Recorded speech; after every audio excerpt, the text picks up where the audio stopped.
প্রিয় শিক্ষার্থী, আমরা এখন হিসাব বিজ্ঞান প্রথম পত্রের ষষ্ঠ অধ্যায় প্রাপ্য হিসাবসমূহের হিসাব রক্ষণ এটা একটা বিস্তারিত আলোচনা করার চেষ্টা করব। প্রথমে আমরা জানি যে প্রাপ্য হিসাব কাকে বলে। ধারে পণ্য বিক্রয়ের মাধ্যমে প্রাপ্য হিসাব সৃষ্টি হয় এবং ধারে সেবা প্রদানের মাধ্যমে প্রাপ্য হিসাব সৃষ্টি হয়। অর্থাৎ প্রতিষ্ঠানের কার্যকরী বা চলতি মূলধনের একটি গুরুত্বপূর্ণ অংশ হচ্ছে প্রাপ্য হিসাব।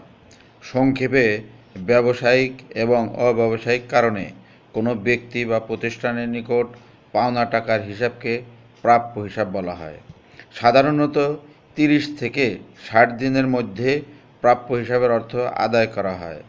এখন আমরা দেখব প্রাপ্য হিসাবের শ্রেণীবিভাগ।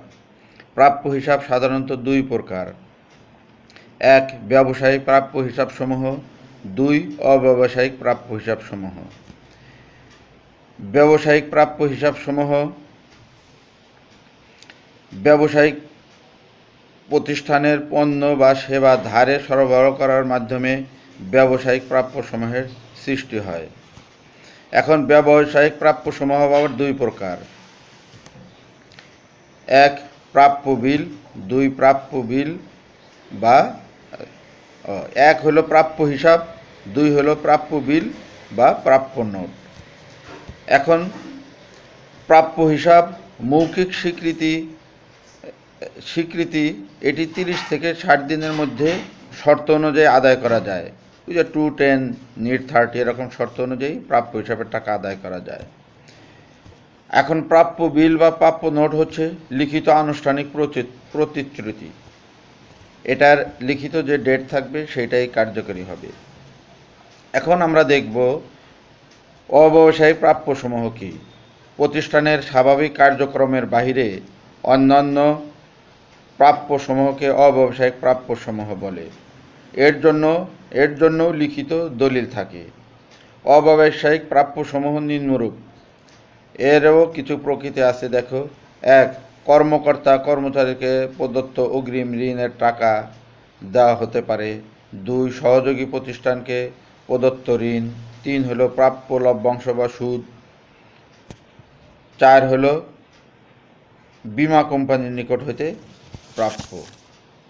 এখন দেখো প্রাপ্য হিসাব আমরা কিভাবে শনাক্ত করতে পারি। খুব সহজেই আমরা প্রাপ্য হিসাবকে শনাক্ত করতে পারি। যেমন জাবেদার মাধ্যমে ধারে যদি পণ্য বা সেবা বিক্রয় করি, সেখানে জাবেদা হয় প্রাপ্য হিসাব ডেবিট টু বিক্রয় বা সেবায় হিসাব ক্রেডিট। আবার যদি বিক্রয় ফেরত পাওয়া যায়, তখন আমরা জাবেদা করি বিক্রয় ফেরত হিসাব ডেবিট টু প্রাপ্য হিসাব ক্রেডিট।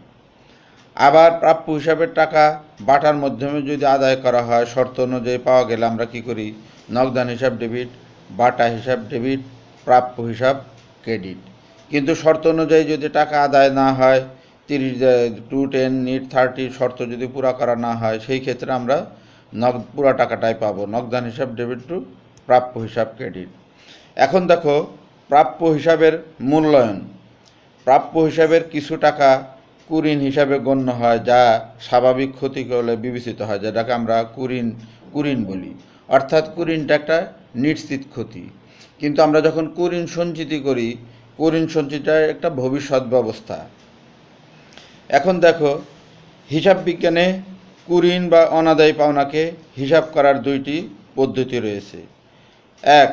প্রত্যক্ষ অবলোপন পদ্ধতি, 2. ভাতা বা ভবিষ্যৎ ব্যবস্থা পদ্ধতি।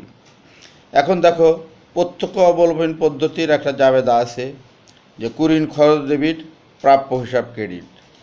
আবার ভাতা পদ্ধতির একটা জাবেদা আছে কুঋণ সঞ্চিত হিসাব ডেবিট, প্রাপ্য হিসাব ক্রেডিট।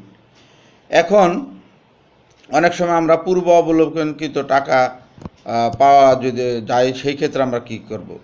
পূর্বে অবলোকনকৃত টাকা আদায় হলে প্রাপ্য হিসাবটিকে পুনঃপ্রতিষ্ঠা অর্থাৎ রিভার্স করা হয়। যেমন প্রাপ্য হিসাব ডেবিট, কুঋণ সঞ্চিত হিসাব ক্রেডিট। এখন নগদ টাকা আদায় হলে তখন আমরা আবার জাবেদা দিব নগদান হিসাব ডেবিট, প্রাপ্য হিসাব ক্রেডিট।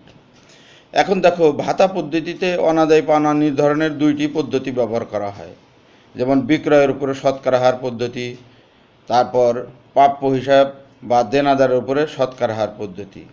এখন বিক্রয়ের উপরে শতকরা হার পদ্ধতি আমরা খুব সহজে প্রয়োগ করতে পারি।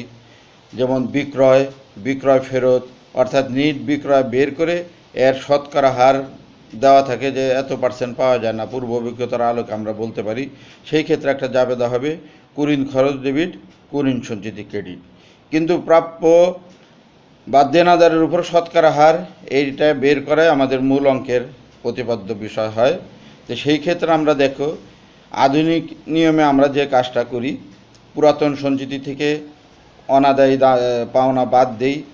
এখন যে পুরাতন সঞ্চিতি থাকে আবার সংশ্লিষ্ট বছরের নতুন সঞ্চিতি আমরা বের করি। এই নতুন সঞ্চিতি থেকে আবার পুরাতন সঞ্চিতি বাদ দিয়ে যে টাকা পাই তার জন্য আমরা একটা জাবেদা করি কুরিন খরচ ডেবিট, কুরিন সঞ্চিতি হিসাব ক্রেডিট। এখন দেখো এখন পুরাতন সঞ্চিতি, পুরাতন পদ্ধতি এবং নতুন পদ্ধতির কিছু জাবেদা নিয়ে আমি আলোচনা করব। যে কারবার প্রতিষ্ঠান যদি পুরান হয় সেই ক্ষেত্রে অনাদায়ী পাওনার জন্য আমরা একটা জাবেদা করি অনাদায়ী পাওনা খরচ ডেবিট, প্রাপ্য হিসাব ক্রেডিট। এবং সংশ্লিষ্ট বছরে যদি আমরা কুরিন সঞ্চিতির সৃষ্টি করি সেই ক্ষেত্রে আমরা আবার দ্বিতীয় জাবেদাটা দেই কুরিন খরচ ডেবিট, কুরিন সঞ্চিতি ক্রেডিট। এখন তৃতীয়ভাবে আমরা দেখব অনাদায়ী পাওনা খরচকে আয় হিসাবে যখন আমরা স্থানান্তর করি তার জন্য কিন্তু আমরা একটা জাবেদা তৈরি করি ইনকাম সামারি ডেবিট, অনাদায়ী পাওনা খরচ ক্রেডিট। তারপরে দেখো কারবার প্রতিষ্ঠানটা যদি পুরাতন হয় অর্থাৎ সঞ্চিতিতে যদি দেওয়া থাকে সেই ক্ষেত্রে আমরা অনাদায়ী পাওনার জন্য সরাসরি জাবেদা করি কুরিন সঞ্চিতি হিসাব ডেবিট, প্রাপ্য হিসাব ক্রেডিট। এখন এই বছরের কুরিন এবং নতুন কুরিন যদি বিগত বছরের থেকে বেশি হয় সেই ক্ষেত্রে আমরা আর একটা জাবেদা করি অনাদায়ী পাওনা খরচ ডেবিট, কুরিন সঞ্চিতি ক্রেডিট। এখন এই পরিমাণ টাকাকে আমরা অনাদায়ী পাওনা খরচকে যদি আয় বিবরণীতে স্থানান্তর করি তার জন্য আর একটা জাবেদা করি ইনকাম সামারি ডেবিট, অনাদায়ী পাওনা খরচ ক্রেডিট। এখন দেখো যদি অনাদায়ী পাওনা ও নতুন অনাদায়ী পাওনার সঞ্চিতির সমষ্টি পুরাতন সঞ্চিতি অপেক্ষা কম হয় সেই ক্ষেত্রে আমরা একটা জাবেদা করি, সেটা হলো অনাদায়ী পাওনার সঞ্চিতি ক্রেডিট, ইনকাম সামারি ক্রেডিট। এখন দেখো এই যে আধুনিক নিয়মে আমরা এই কাজগুলা করতে হয়। এছাড়াও প্রাপ্য বিলের কিছু বাটাকরণ করতে হয়। আমরা জানি প্রাপ্য বিল বা প্রাপ্য নোট এটা বাটাকরণ করতে হয়। এখন আমরা দেখব সুদবিহীন প্রাপ্য বিল যখন বাটা করি তার জন্য দুইটা জাবেদা হয়। প্রথম জাবেদাটা হয় প্রাপ্য বিল হিসাব ডেবিট, প্রাপ্য হিসাব ক্রেডিট।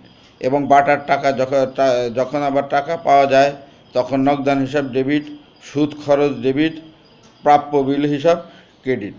এখন সুদ সমত প্রাপ্য বিল বাটাকরণের ক্ষেত্রে একই জাবেদা যে প্রাপ্য বিল হিসাব ডেবিট, প্রাপ্য হিসাব ক্রেডিট। আবার যখন টাকা পাই নগদান হিসাব ডেবিট, সুদ খরচ ডেবিট, প্রাপ্য বিল হিসাব ক্রেডিট। তো বাটাকরণ একই হলো, সুদ সমত প্রাপ্য বিলের বাটা একটু জটিল, ওইখানে ওয়ার্কিংয়ের একটু আমাদের খেয়াল রাখতে হবে। তো এখন আমরা দেখো এই যে প্রাপ্য হিসাবের যে মূল অঙ্কে যে জিনিসগুলো দেওয়া থাকবে তোমাদের একটু খেয়াল করবে যে সেখানে বলবে কুরিন খরচ তৈরি করো, তারপরে জাবেদা তৈরি করো, এটা আর্থিক বিবরণী এটার প্রভাব কী সেটা তৈরি করো, তারপরে বিশদায় বিবরণীতে এটার প্রভাব কী এটা দেখো। অর্থাৎ আমরা আর্থিক বিবরণীর একটা ওয়ার্কিং হিসাবে কিন্তু প্রাপ্য হিসাবের কাজ করা হয়। কিন্তু তারপরেও আমাদের এই অধ্যায়ের যে কুরিন যে সিকিউ এবং এমসিকিউ, আমরা সিকিউ লেভেলের প্রশ্নগুলো কিন্তু অঙ্কে সরাসরি পাবো, কিন্তু এমসিকিউগুলোর জন্য আমাদের কিছু ব্যাপক পড়ালেখা করতে হবে। যাই হোক, আমি এমসিকিউর জন্য আমি আর কিছু বলবো না, কারণ আমাদের ক্রয় শর্ত বিক্রয় শর্ত বিভিন্ন তথ্য দিয়ে আমাদের এমসিকিউগুলো সাজানো থাকতে পারে। কিন্তু সিকিউগুলো একটু খেয়াল করব। এই অধ্যায়টা খুবই গুরুত্বপূর্ণ, সবসময় এটার অঙ্ক আসবে। দেখো আমরা কিছু সিকিউ সাজিয়েছি, একটু খেয়াল করো। 1. কুরিন খরচের পরিমাণ নির্ণয় করো। 2 কুরিন সঞ্চিতির পরিমাণ নির্ণয় করো। 3 লেনদেনগুলির জাবেদা দাখিলা দেখাও। 4 প্রাপ্য হিসাবের সমপরিবৃত্ত তৈরি করো। 5 আয় বিবরণীতে স্থানান্তর অর্থের পরিমাণ দেখাও। 6 অনাদায়ী পাওনা খরচ এবং সন্দেহজনক পাওনা সঞ্চিতির হিসাব তৈরি করো। 7 উপযুক্ত তথ্যগুলো আয় বিবরণী এবং আর্থিক বিবরণীতে প্রয়োগ দেখাও। 6 সুদ খরচের পরিমাণ নির্ণয় করো। 8 প্রাপ্য বিল ও সুদ খরচের হিসাব তৈরি করো। 9 210 নিট 30 এর প্রয়োগ দেখাও। সুদসম্মত প্রাপ্য বিল এবং সুদবিহীন প্রাপ্য বিল বাটাকরণের প্রয়োগ দেখাও। তাই প্রিয় শিক্ষার্থী, তোমরা এই লেকচারটা দেখে যদি একটু উপকৃত হও, আমি নিজেকে ধন্য মনে করব। কারণ একটা লেকচার দিতে অনেক সীমাবদ্ধতা থাকে, কারণ সীমাবদ্ধতার আলোকেই আমাদের আগাতে হবে। এবং আমার এই যে ক্ষুদ্র যে প্রয়াস, যে সবাইকে একটা ডিজিটাল বাংলাদেশ গড়ার ক্ষেত্রে আমরা অনেক সময় পড়ালেখা করতে চাই না, কিন্তু আমরা যদি নেটে জিনিসগুলো তথ্য দেখি তাতে অনেক উপকৃত হবে বলে আমি বিশ্বাস করি। তো যাই হোক, আমি আমার লেকচারও কিন্তু বারবার শুনি এবং দেখি, এতেও আমার পরিপক্কতা হচ্ছে। তো সবাইকে ধন্যবাদ।